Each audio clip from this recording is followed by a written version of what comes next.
This is the bees. Well, what I'm thinking is if I can cut some stuff off first, so we could get the bucket under it, and you can hold the bucket underneath it and kind of grab what I leave of the branch above, okay? And I'll cut it down below, and then we can just lower it in the bucket,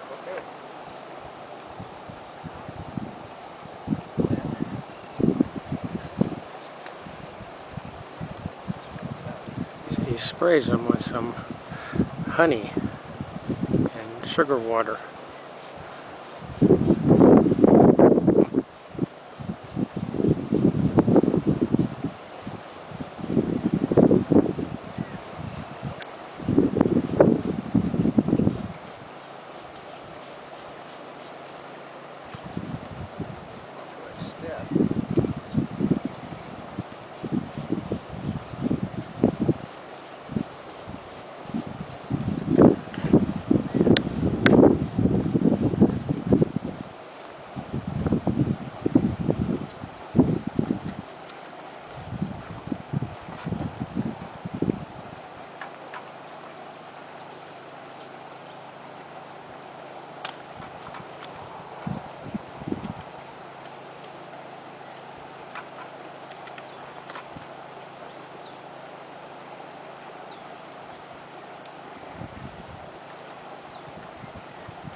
Taller than me?